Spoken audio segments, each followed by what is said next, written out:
Assalamualaikum warahmatullahi wabarakatuh.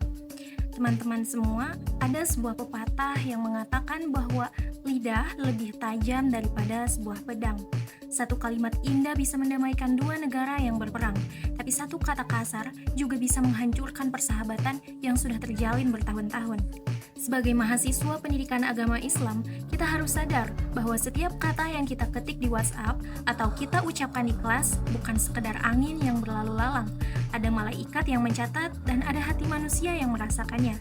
Perkenalkan, nama saya Ilmi Nafiah, dan hari ini kita akan belajar bagaimana Al-Quran mengatur lisan kita melalui konsep 6 kaulan dalam beberapa menit ke depan. Dalam Islam, komunikasi bukan sekedar teknik berbicara, tetapi bagian dari ketakwaan. Rasulullah Shallallahu Alaihi Wasallam memberikan ultimatum, "Makana yu'minu billahi wal yaumil akhir falyaqul khairan alyasmut." Barang siapa yang beriman kepada Allah Subhanahu wa taala dan hari akhir, hendaklah ia berkata baik atau diam. Hadis riwayat Muslim. Mengapa harus diam? Karena seringkali diam itu menyelamatkan. Komunikasi Islam bersifat teosentris, artinya kita berbicara bukan untuk pamer kepintaran, tetapi untuk mencari ridho Allah Subhanahu wa taala dan memberikan manfaat bagi sesama manusia. Diam itu lebih baik daripada kita berbicara namun hanya menyakiti orang lain. Dalam berbicara pula, kita harus mampu menyadari apakah pendengar ini mau mendengarkan kita atau tidak. Karena percuma jika kita terus-menerus berbicara tapi tidak merasa didengar. Ada kalanya seseorang sudah lelah mendengarkanmu, tapi kamu masih terus ingin berbicara. Maka dari situ, quiet is better. Mari kita bedah parameter pertama, qaulan syadidan. Syadid artinya lurus. Jika benar, katakanlah benar, dan jika salah, katakanlah salah. Jangan ada manipulasi informasi. Contohnya seperti kita mendengarkan suatu informasi yang kita suka, ini lebih baik diolah lagi oleh akal pikiran kita menjadi hal yang kita inginkan. Menjadi hal yang lebih kita inginkan, lalu kita menceritakannya kembali kepada orang lain dengan hal yang berbeda. Seperti gosip mungkin, saat seseorang bergosip, mendengarnya A lalu diceritakannya menjadi B. Nah, itu adalah suatu kesalahan besar. Kemudian yang kedua ada qaulan balighun. Ini adalah komunikasi yang efektif. Bayangkan jika kalian sedang berdakwah atau presentasi, kata-kata kalian itu harus baligh sampai ke lubuk hati pendengar. Bicara itu tidak perlu bertele-tele, yang penting isinya padat, jelas, dan menyentuh jiwa, seperti apa yang sedang saya sampaikan saat ini. Parameter ketiga adalah qaulan layyinan, lemah lembut. Ingatlah saat Allah memerintahkan Nabi Musa alaihissalam menghadapi Fir'aun yang sangat kejam. Allah tetap menyuruh Musa berbicara lembut. Ini dibahas dalam Al-Quran surah Toha ayat 44. Jika kepada Fir'aun saja harus lembut, apalagi kepada teman kita yang sedang berbeda pendapat.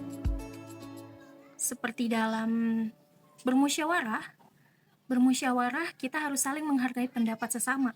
Dan dalam berkata-kata, ketika pendapat kita berbeda, kita harus tetap berlemah lembut. Suara kita jangan dinaikkan, ya intinya harus lemah lembut agar para pendengar merasa nyaman mendengar apa yang kita sampaikan.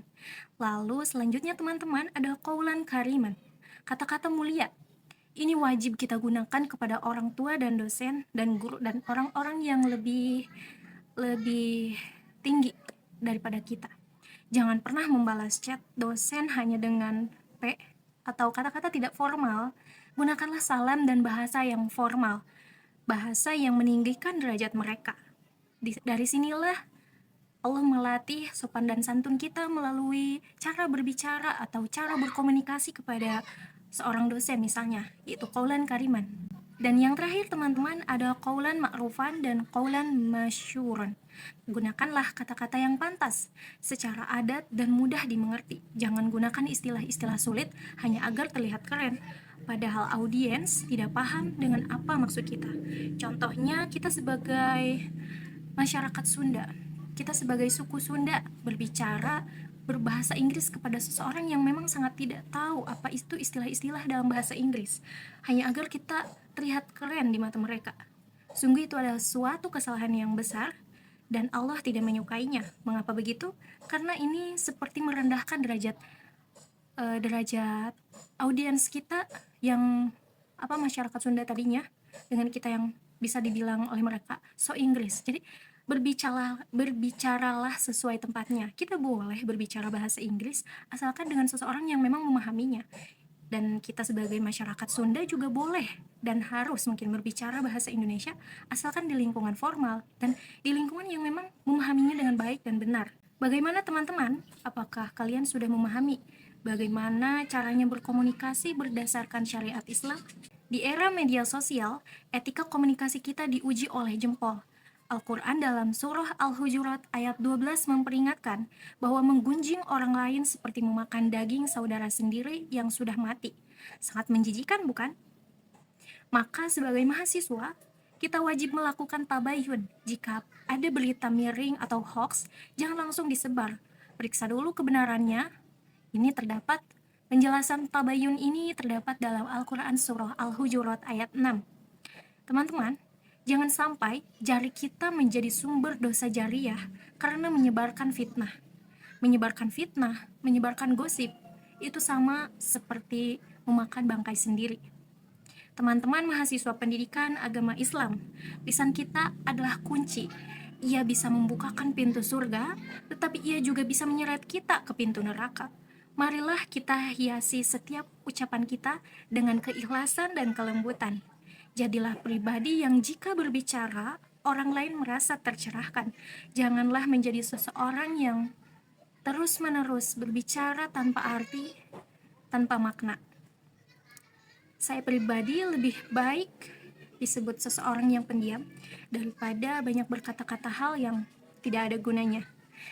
Baik, terima kasih teman-teman atas perhatiannya. Saya Ilmi Nafiah, marilah kita mulai perbaiki komunikasi kita mulai dari hari ini. Karena teman-teman semua sudah mempelajari etika berkomunikasi sesuai dengan syariat Islam. Sekian dari saya. Wassalamualaikum warahmatullahi wabarakatuh.